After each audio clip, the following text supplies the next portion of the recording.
নরেন্দ্র দামোদর দাস মোদি মোদি মোদি মোদি মোদি। যখন নরেন্দ্র মোদীকে দেখে মোদি মোদি মোদি মোদি আমি বললাম তার কেটে গেছে। আগে ছোটবেলা আমরা না ক্যাসেট রেকর্ডার ছিল, ছোট ছোট টেপ রেকর্ডার, ফিতে আটকে যেত আর একই জায়গায় বারবার ক্যাঁ ক্যাঁ করে ওইটাই বাজতো। তো আমার মনে হচ্ছিল যে আমি প্রথম ভেবেছিলাম ভুল শুনেছি, যখন খবরে ওটা দেখাচ্ছিল আমি বললাম ভুল শুনেছি, কেউ হয়তো এডিট করে ছেড়েছে। পরে দেখলাম না, বড় বড় চ্যানেলে গদি মিডিয়া, তাদের বিজেপির মিডিয়া, সেখানে দেখছি না সত্যি ওটা বারবারই বলেছে, অন্তত 8-10 বার বলেছে। তো এটা আমার কাছে ওটা শোনার পরই আমার মনে হয়েছে যে কোনো বাচ্চা যখন তার বাবা বাড়িতে ফিরে আসে বহু বছর পরে, তাকে দেখলে যেমন বাচ্চারা বাবা বাবা করে চিৎকার করে, নরেন্দ্র মোদীকে দেখে সম্ভবত ওইরকম করে একটা অনুভূতি। আমি বাংলার মানুষকে বলবো, যদি অপারেশন বাংলা নামে দাঙ্গা হাঙ্গামার কোনো রাজনীতি বাংলায় শুরু করতে চায়, অশান্ত করতে চায়, তাহলে বাংলার মানুষ ওই ঝাঁটা ফাটা নয়, পুরো গাঁটালা বাঁশের বাটাম বাড়িতে রেডি রাখুন। দাঙ্গা করতে হলে একদম ভালো করে বাটাম দিয়ে ভালো করে ক্যালপল দিয়ে দেবেন, ওর অপারেশন বাংলা বেরিয়ে যাবে। না, ব্যাপারটা হচ্ছে নেতাজি ইন্ডোর থেকে কি বলেছে, বাংলায় অপারেশন বাংলা, মানে অপারেশন সিঁদুর থেকে অপারেশন বাংলা। বাংলা একটা প্রবাদ আছে, আপনি আচরি ধর্ম পরের শেখাও, বা তুমি লোককে জ্ঞান দেওয়ার আগে নিজের পরিবারকে আগে শোধরাও।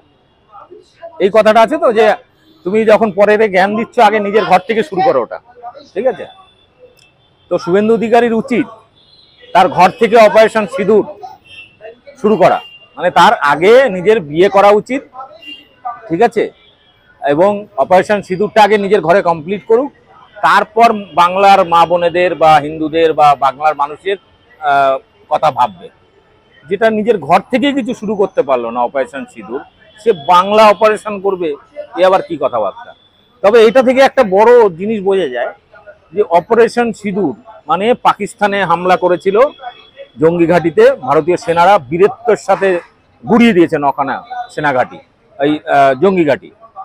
ওরা কি চাইছে, বাংলাও কি বিজেপি ওই রকম তাদের বানর বাহিনী দিয়ে বা গোলাগুলি দিয়ে দাঙ্গা হাঙ্গামা করে বাংলা দখল করতে চাইছে? তার নাম কি অপারেশন বাংলা? এটা করতে চাইছে?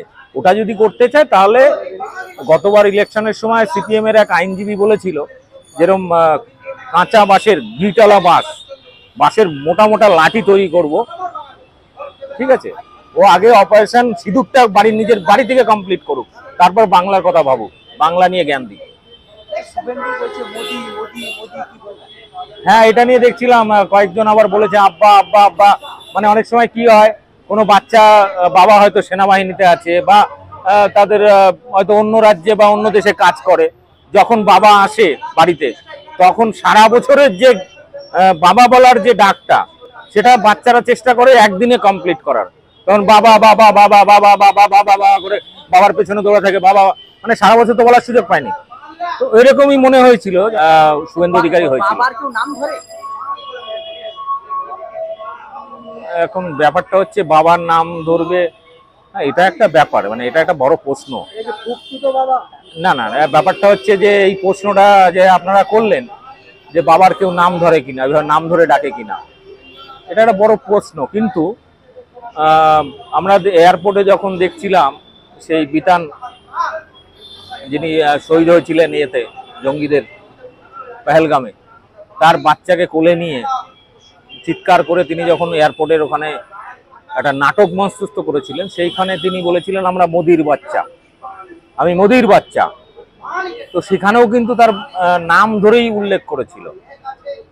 এখন হতে পারে কেউ যদি তার বাবাকে নাম ধরে ডাকতেই পারে, যেমন ধরো কারোর নাম যদি বাপি হয়, অনেক বাচ্চারা নিজের বাবাকে বাপি বলে ডাকে, আমার মেয়ে আমাকে বাপি বলে ডাকে, আমার নাম তো বাপি নয়, আমার নাম দীপক। তো বিষয়টা হচ্ছে যে এখন যদি আমার নাম বাপি হতো তাহলে আমার মেয়ে আমাকে বাপি ডাকতো, বউও বাপি ডাকতো, সবাই বাপি ডাকতো, বন্ধু বান্ধব সবাই বাপি ডাকতো, তোমরাও বাপি ডাকতে। তো ব্যাপারটা হচ্ছে যে এখন নামটার উপরে ডিপেন্ড করছে যে কি, এখন মোদি শব্দটা ওটা অ্যাকচুয়ালি বাবা শব্দের পরিপূরক, না সত্যি সত্যি নরেন্দ্র মোদীর নাম মোদি সেটাকেই ডাকছে? এটার উত্তর একমাত্র শুভেন্দু অধিকারী দিতে পারবে।